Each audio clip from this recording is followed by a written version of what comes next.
शनिवार को दिल्ली के राजेंद्र नगर में हुए हादसे की गूंज दिल्ली की सड़कों से संसद तक सुनाई दी। यूपीएससी के स्टूडेंट जो तैयारी कर रहे थे, आखिरकार प्लानिंग और एनओसीज देने की जिम्मेदारी तो सभी अधिकारियों की है। अध्यक्ष महोदय, जिम्मेदार कौन है, उनके खिलाफ कार्रवाई क्या हो रही है? हालांकि अभी तक इस मामले में कोई ठोस कार्रवाई देखने को नहीं मिली। होम मिनिस्ट्री ने इस मामले में जांच के लिए कमेटी भी बनाने की घोषणा की है, लेकिन यह हादसा हुआ कैसे और इस हादसे में सिस्टम की लापरवाही का शिकार बने लोग कौन हैं, आइए जानते हैं इस वीडियो में। National capital death struck Delhi kills again. 3 IAS aspirants drown in flooded basement. What happens on Saturday evening changes their lives forever because these three youngsters drowned to death. He shouted that hurry up, जल्दी करो और bag लगाओ और पानी आ रहा है बहुत तेज। अफरा तफरी की जो आवाज आ रही थी, काफी जोरों से आवाज आ रही थी, एकदम जो इंस्टीट्यूट काफी हड़दम में आ चुका था। अभी हमने 2 व्यक्तियों को इसमें डिटेन भी किया है, जो कि उस कोचिंग सेंटर के ओनर और कोऑर्डिनेटर है।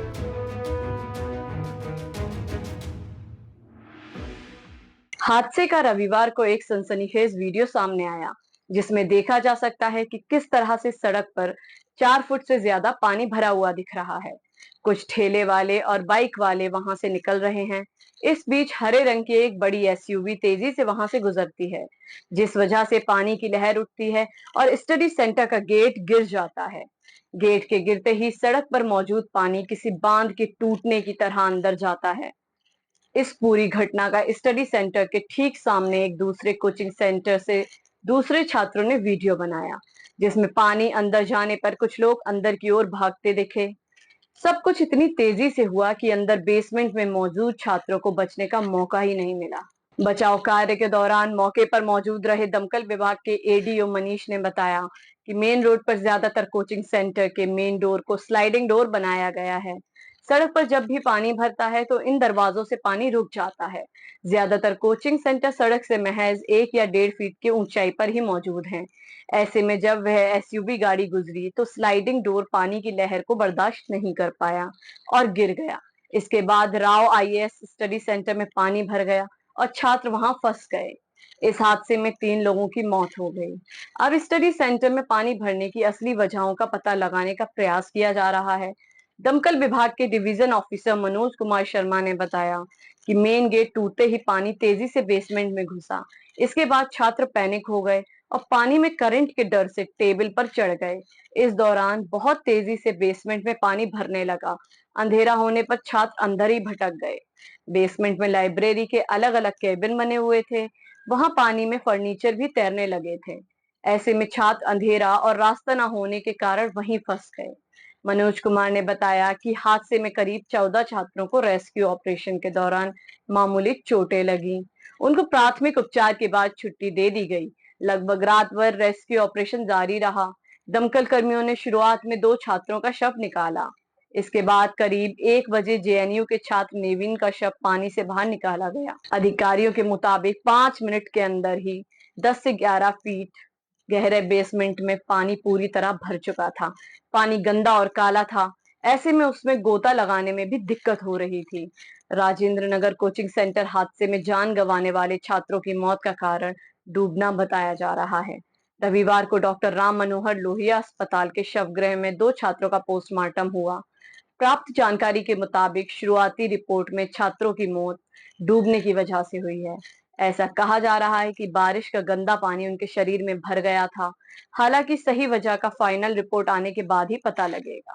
सूत्रों का कहना है कि रविवार को श्रेया और तान्या का पोस्टमार्टम कर शव को परिजनों को सौंप दिया गया। वहीं सोमवार सुबह को नेवीन का शव पोस्टमार्टम के बाद परिवार को सौंप दिया। दिल्ली फायर सर्विस ने राव आईएएस की फायर एनओसी को रद्द कर दिया है। दरअसल स्टडी सेंटर के बेसमेंट को स्टोर के लिए इस्तेमाल करना था, लेकिन स्टडी सेंटर के मालिक व संयोजक ने इसमें लाइब्रेरी के अलावा एक छोटा सा क्लासरूम भी बनाया हुआ था। दिल्ली फायर सर्विस के निदेशक अतुल गर्ग ने बताया कि उनकी ओर से इमारत की छानबीन के बाद फायर एनओसी दी गई थी, लेकिन स्टडी सेंटर के मालिक ने एनओसी नियमों का उल्लंघन करते हुए बेसमेंट में लाइब्रेरी बना दी और हादसा हुआ।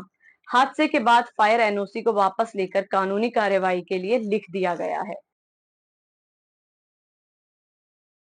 डॉक्टर राम मनोहर लोहिया अस्पताल के शवगृह के बाहर बदहवास हालत में बैठे धर्मेंद्र यादव अपनी भतीजी श्रेया की मौत पर रोषपूर्ण लहजे में बोले, सोचा नहीं था कि ऐसा भी दिन आएगा।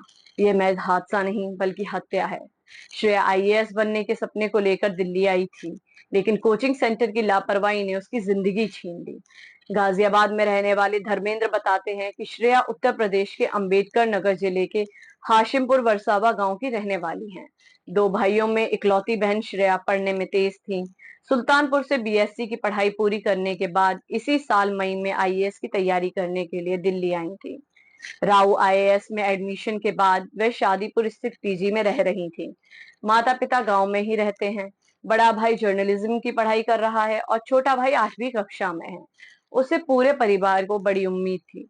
श्रेया और तान्या पक्की दोस्त थी। घटना के दिन भी वह तान्या के साथ पढ़ाई करने के लिए गई थी। वहीं जवाहरलाल नेहरू विश्वविद्यालय से पीएचडी कर रहे नेविन पुस्तकालय संदर्भ सेवाएं विषय से संबंधित किताब को पढ़ने के लिए शनिवार को राव आईएएस गए थे। पता नहीं था उसके साथ ये हादसा हो जाएगा। ये कहना है भारतीय प्राच्य विरासत संस्थान के अधिकारी वीजू का। आरएमएल के शवगृह पहुंचे वीजू बताते हैं कि नेविन डॉल्विन केरल के एर्नाकुलम जिले के रहने वाला था। साल 2017 में केरल से एमए करने के बाद आगे की पढ़ाई के लिए वह दिल्ली आ गया था। वह जेएनयू के आर्ट्स एंड एस्थेटिक्स स्कूल से पीएचडी कर रहा था। वह मुनीरका में रहता था। उसके पिता केरल में सेवानिवृत्त डीएसपी हैं, जबकि मां एक यूनिवर्सिटी में संस्कृत की प्रोफेसर थी। नेविन अपने परिवार का इकलौता बेटा था। नेविन की बहन जब सुबह के समय में चर्च गई, मॉर्निंग प्रेयर में शामिल हुई, तब उन्हें पता चला कि उनका भाई अब इस दुनिया में नहीं रहा। नेविन का परिवार मूल रूप से त्रिवेंद्रम के रहने वाला है। सिस्टम को सुधारने का सपना लेकर दिल्ली आई तान्या सिस्टम की लापरवाही का ही शिकार हो गई। दो बहनों और एक भाई में सबसे बड़ी तान्या थी। तान्या पढ़ने में तेज थी। यही सोचकर पिता विजय कुमार ने तेलंगाना के सिकंदराबाद से आईएएस की तैयारी करने के लिए तान्या को दिल्ली भेजा था। तान्या सोनी मूल रूप से बिहार के औरंगाबाद की रहने वाली थी। पिता विजय कुमार तेलंगाना स्थित एक माइनिंग कंपनी में सीनियर अधिकारी हैं। ऐसे में पूरा परिवार तेलंगाना में ही रहता है। स्नातक करने के बाद तान्या ने आईएएस की इच्छा जाहिर की थी। आरएमएल के शवगृह पहुंचे तान्या के भाई प्रतीक बताते हैं कि वे आईएएस बनकर इस सिस्टम को सुधारना चाहती थी। तान्या अपने घर में सबसे बड़ी बेटी और सबकी लाडली थी। उसने 2020-2021 में डीयू के महाराजा अग्रसेन कॉलेज से स्नातक किया था। वह दिल्ली के वसुंधरा एन्क्लेव में रहती थी। 1.5 महीने पहले ही उसने राव आईएएस स्टडी सेंटर को ज्वाइन किया था। लेकिन सवाल अब भी वही है और अभी तक सवाल वही बरकरार है कि इन्हें इंसाफ कब मिलेगा।